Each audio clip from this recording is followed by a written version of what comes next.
And welcome to the Virtual Business Owners Network on Friday, the 5th of December, where our guest presenter today is Fidelma Greene. Fidelma is a business consultant and coach who empowers purpose-driven leaders and entrepreneurs who struggle with overwhelm and bringing their ideas into reality, but desire to get laser focused, lead from the strengths, and build a sustainable business with more ease. So, Fidelma, take it away, please. Good morning, everybody, and welcome to this talk on Kickstart Your Project Success for 2026.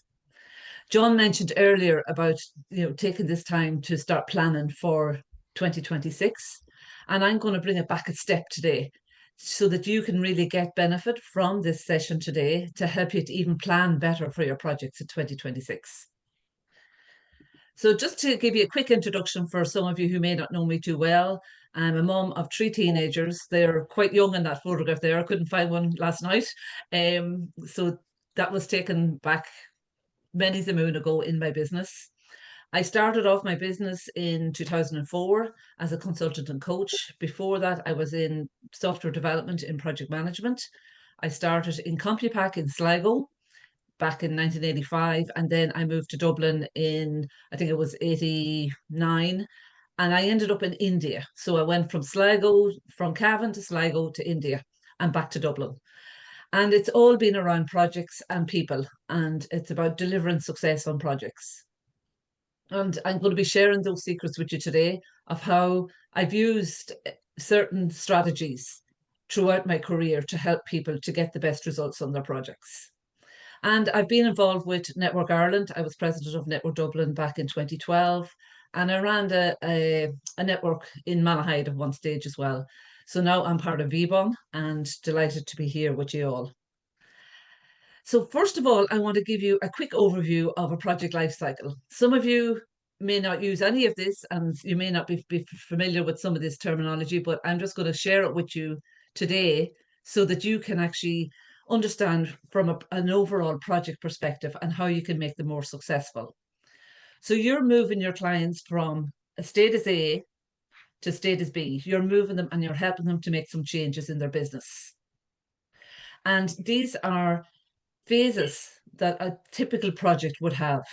So you normally started off with some kind of a kick-off meeting. You may have already had an initial phone call to actually understand the initial project.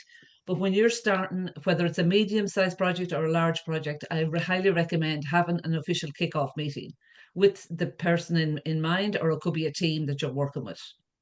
So you maybe bring an initial plan to that meeting, and then after that meeting, you're going to get into more details and may enhance that plan, but you have a general outline of the contents of the project.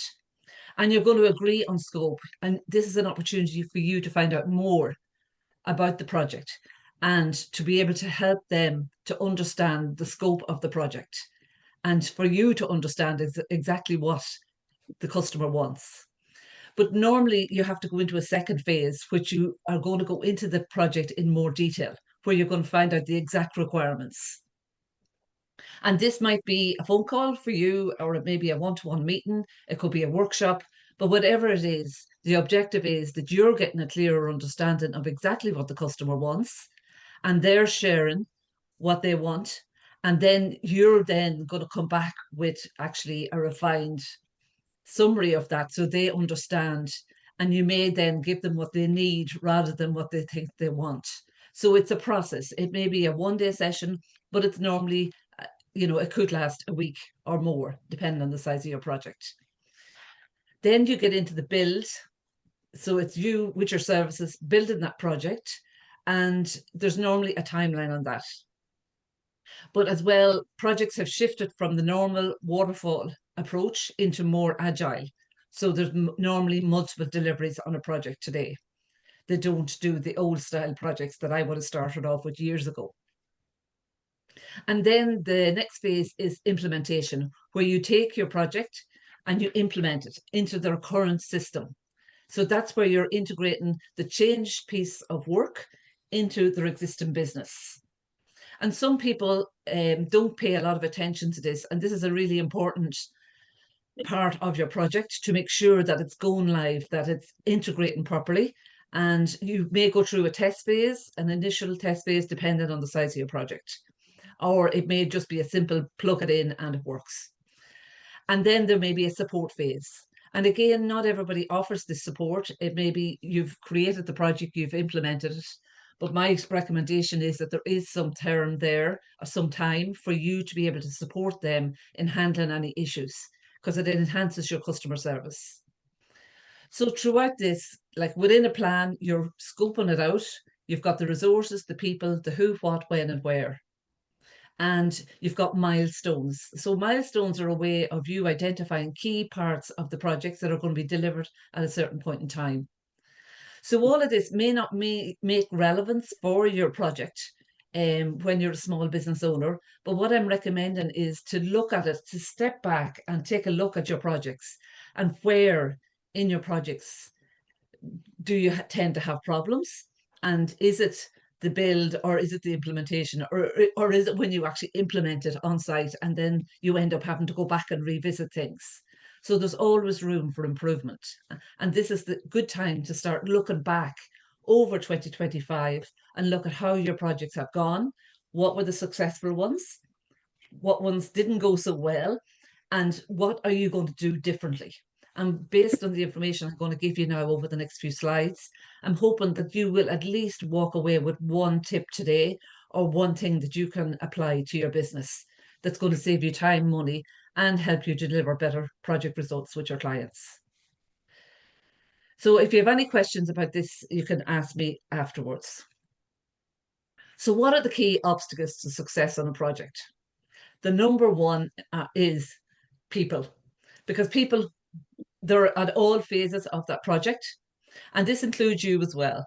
So it's as the leader of the project, and then helping to manage and run that project within the organization with your client.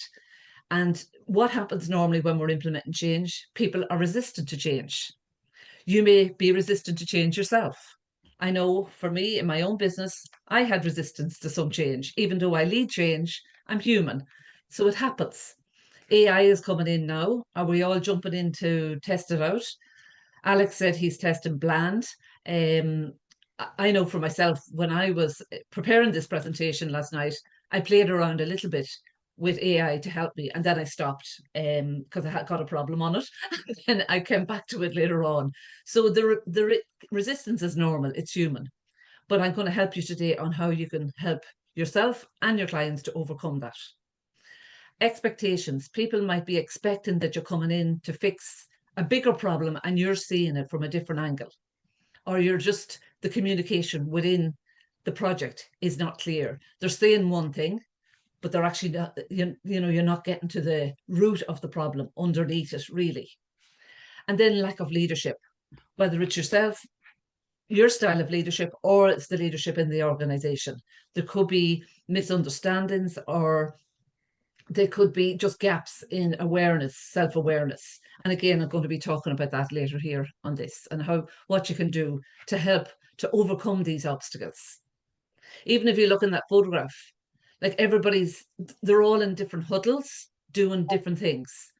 So looking at that, what might you do as a project leader or as a leader on a project to help to get people? They may be workshopping something there, but when I was looking at that picture after I had put it into the slide, it's like, okay, how can you enhance projects if people are all off doing their own thing in silos?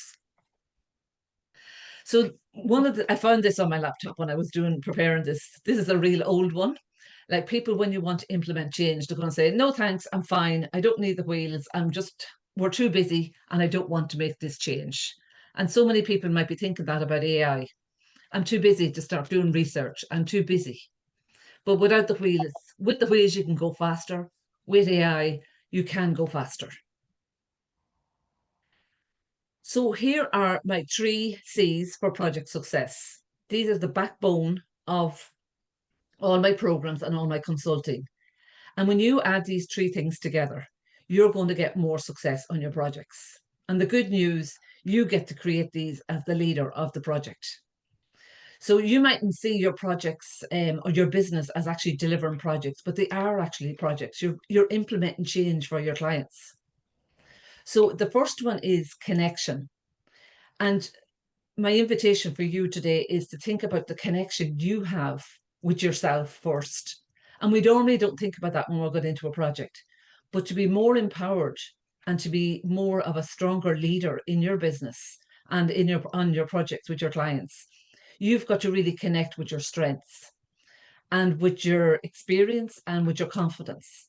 So if you're heading into a new area, or if you're heading into something that maybe you haven't, it's unknown, and there's a lot of uncertainty and unknownness about the AI, just even based on our conversation, there's a lot of complexities. And people are afraid of AI and they're afraid of the impact. Are they going to take away their jobs? So for you to go in and to be able to lead this, you really need to be accessing your strengths and leading from your strengths.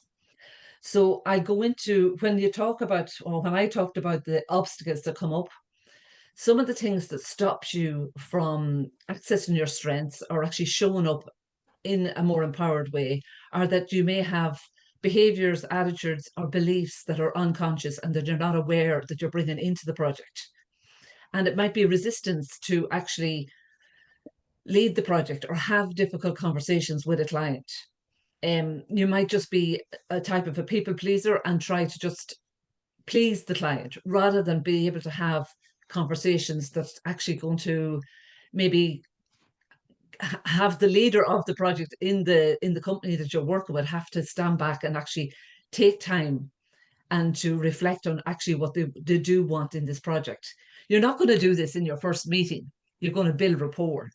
But the idea is that as you get into the project, you're going to be able to read what's happening and then see what's happening underneath and to be able to really lead those conversations. And you've got to be doing that from a place of confidence and strength. So when you connect with yourself and really be willing to be in process with this, because it is a process, we're all learning, we're all constantly evolving, and we're all being asked now to step into a higher level of leadership because the world is changing so fast and so quickly. And if we don't change with this whole AI as a leader, if change scares us and we're resistant to change, well, then we can get left behind. If all we see are the problems and not the opportunities, then we get left behind. And the idea is of this presentation is to help you to get more clarity, more focus, and that you can have better project results with your clients. So the connection is really important. Connection to your values and to the values of the company that you're doing the work with, to really understand them, what's important. Connection to your strengths, the values, and the vision that they want to put in place. And you have to align with your own vision as well. So if you come across a project and it's not in alignment with your own vision for your business, it's okay to say no to a project. And it does take courage to do that as well, rather than finding yourself down 6 months into a project and finding out that it's not aligned anymore. So that's the first one. Consistency. It's about showing up consistently on the project, even in the midst of challenges. Because sometimes on a project, if things are starting to go AWOL, what happens? People go quiet. They don't talk about it. It may be in the grapevine, but it's not talked about at the meetings. So it's your responsibility to be able to kind of read the room and start to see where those little gaps are starting to happen in the communication channels, which is the next point. But staying consistent, staying with the reporting, staying with the meetings, even having those conversations and being able to, at the start as well, it's really important to meet your client where they are. So if they are totally resistant to AI, it's not about you going in saying, yes, you have to take on this particular offering within AI. You've got to understand where they are, and then take them step by step to that place. But it's about you consistently showing up and guiding and being in the driver's seat with the project. So if it does go AWOL and people are not on board, it's up to you then to call a meeting, call a workshop, and try and find out what's happening in a not in a forceful way, but in a way that's going to get people to share and share their fears, share what's going on within their business and what they're concerned about, and then get their input the collaboration, get them to give their input to help to solve the problem. Because when they see that they're putting their input into the problem, what happens? You get more project success. Whereas if you're telling them what to do, it doesn't work. Okay, so communication is the third one. And I've covered some of those points already in the other ones. So they are all connected, but really to communicate through having plans, having clear scope, who's involved for what, clear roles and responsibilities, remembering that people are different. Some people love to see visuals. Some people hear, they're more auditory, or some people might be more kinesthetic. So if you're dealing with different people on a project, if you're in a meeting and you're noticing you're losing half of them, it may be because you're not showing them something visually. You may be losing half of the team. So you've got to try out different ways of communicating to see what works with your team and the project. And one of the key things is being able to celebrate success. So remembering that people, when they feel that they are progressing, then if you can add more of that and really cheer them on, be their cheerleader, rather than seeing all the problems. Yes, there may be problems, but the thing is to really empower them to actually make to find solutions to the problems, because there always are solutions. Even though we may not see them initially, there always are. We can come up with creative solutions, and we will come up with creative solutions for AI. It's new. It's like when Y2K was a problem. I remember on the technology projects, we thought the world was going to stop when Y2K came, and it didn't. There were some hiccups, but there was no major crashes. So AI, I believe, will embed itself. It is a process. We're at the early stage. And if you're not an early adapter, it's okay. You can, and I encourage you to start small and to start in using it on your projects. So when you combine all these three things, these are the qualities or the criteria for a successful project. There's clarity. People know what they're doing. People know where they're going and what's happening. They know what risks are on the project. They know what issues. They know the difference between a risk and an issue. They know what to focus on. They know when a team's aligned. So if everybody's going into one direction and they're all aligned, it means that there's better results on it. Whereas if people are not aligned, they're not going in the same direction. And then you end up having silos. So the whole objective is for you to deliver better results and make a bigger impact in your business. And my one key suggestion is that you're adapting and learning as you go. So using this information today, take one of your projects, or if you look back over 2025, look at what has worked really well, what hasn't worked so well, and what are you going to do differently in 2026. But I want you to take some time to celebrate the real successes you've had in 2025 and to let go then as well of what's happened so that you can start fresh in 2026. And okay, AI is here. And for me, myself, I'm taking it step by step and including it in my business. I know I had a conversation with James and I offered him a clarity call just so he could get to understand about my business. And I'm meeting him on Monday so I can understand more about his business. So that all happened in a one-to-one. So, but when he went through the process with me on the clarity call, he said he got such insight into where he wasn't stepping back in his business because he was so busy. It's like that chart I showed or that diagram I showed earlier. When you're busy, busy, busy, doing the same thing day in, day out, and you don't take the time to take a step back, well, then you're not going to see how to do things differently. So my invitation for you is to take that step back. James took it in that hour that he spent with me. It was a business clarity call, and he was able to see ways that he could just adapt his business.